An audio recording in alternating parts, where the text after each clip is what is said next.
Hi, my name's Phil. I like to talk about politics, and in this video, I'd like to talk about how the Conservatives could get rid of Theresa May.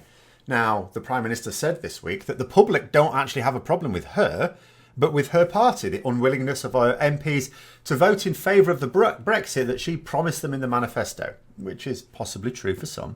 But I would still suggest that she is a hugely unpopular figure in the country, in her own party and in the parliamentary party. Just this week, another Conservative MP said that they will no longer vote for her motions, with the exceptions of ones on Brexit. So her effective majority has dropped by another one. On June 15th, her fate as leader is surely going to be sealed if she hasn't voluntarily stepped down. And by the end of June, she will be no longer Prime Minister. That much is 95% certain now, just to throw a random figure out there, whether she voluntarily steps down or not. Now, a vote of confidence in May's leadership of the Conservative Party was triggered last December, and she passed it after promising to step down once the first phase of Brexit was passed. Now, as it hasn't yet been passed and doesn't seem likely to, she has remained leader and immune to any further challenges until this coming December. She gets 12 months of being bulletproof. But there has been growing pressure on her to stand down, or at least to set out a more definite timetable for doing so. She has so far resisted doing this, sticking to her line from December that she will step down when her agreement is passed by Parliament, and that the timetable for her departure rests therefore in Conservative MPs' hands. Deposing her, though, through another vote of confidence can't be done without changing the party rules, and MPs elected not to change those rules when prompted to by colleagues recently. But although Theresa May is immune from a vote of confidence in her party leadership, she is not as Prime Minister. Now, if members of the ERG join the opposition parties and the government is defeated in a vote of confidence, then it doesn't automatically mean a general election. The rules state that the Commons has 2 weeks to form a new government. The plan would be to install a new Prime Minister. And if that can be done, then it's a way of deposing Theresa May without the need for party procedures. So the plan could be to support a motion by Jeremy Corbyn for a vote of no confidence in the government. Theresa May would then have to step down as leader of the Conservatives as well, because Parliament will have just sacked her as Prime Minister. The Conservatives would then arrange an extremely quick leadership election, with the results to be delivered within 2 weeks. The plan would be that the new leader would be assumed to have the confidence of all Conservative and DUP MPs, and that the Queen would appoint him or her as the new Prime Minister and invite them to make a government. But it might not be as simple as that. It may be that some Conservative MPs will not appreciate the assassination of their own party and they won't support the new leader. They may even try to slow down the whole leadership election process so that it can't be completed in 2 weeks.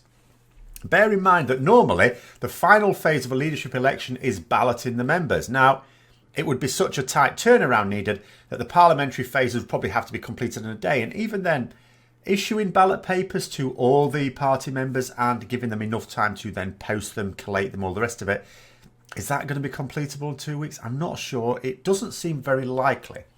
So the couple of possibilities are as follows. One, if the parliamentary party gets around a single candidate, as they did with Theresa May, then there's no need to ballot party members. If the parliamentary party whittles their choices down to 2, and then let's say the remaining candidate that isn't looking likely to win is persuaded to withdraw, then you're left with one person standing. That means you don't trigger a general election. You've got your leader. You don't have to ballot the members. But it is a risk, certainly, because you need people to basically withdraw to allow for one person to come forward. And at the moment, it's very difficult to see who the one person that could unite the party is, if indeed there is anyone. The second possibility is, and this is probably higher risk, that they support the vote of no confidence.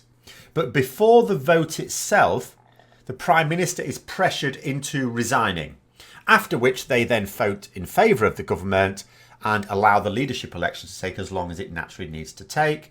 That is, as I say, hugely risky.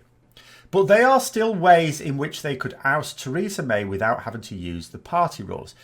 But all ways of using a confidence vote to eject May are fraught with risks, of course, which is surely the only reason they haven't done it yet. What if, for example, Theresa May refused to stand down? It's all very well saying, well, she's sat as Prime Minister, she has to step down as party leader. What if she doesn't? What if the Conservative MPs refuse to get behind a single candidate? That would then trigger a general election, and the MPs who stabbed their own party in the back might find themselves not in that party anymore. They'd have to be sure that the party can get fully behind a new leader within that 2-week time frame. But there is already pressure mounting on Theresa May to go. And next month, and this could be crucial, the grassroots associations within the party are having a meet to issue a vote of no confidence in Theresa May's leadership. Now, that can't oust her, it has no binding effect, but it would send a very loud message to Conservative MPs to do something to depose her.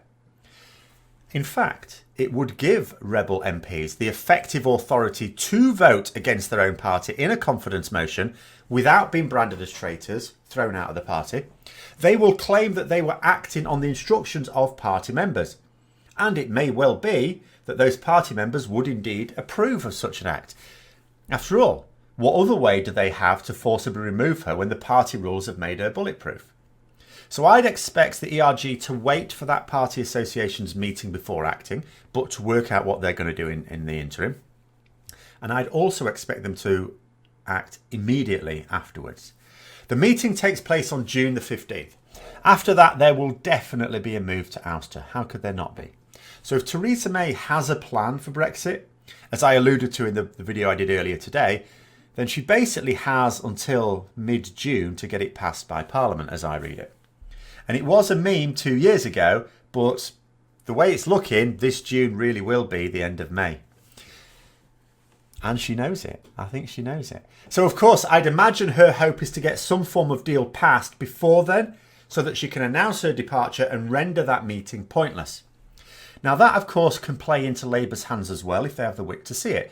Theresa May is now on a very tight timetable. Jeremy Corbyn is not. He has time. May has 5 weeks left before the meeting, which will effectively authorise her political assassination. So how will Jeremy Corbyn handle this? We'll have to see. Hope you found the video interesting. If you did, don't forget to click the like button. Let me know what you think down below as well. And until next time, I'll see you later.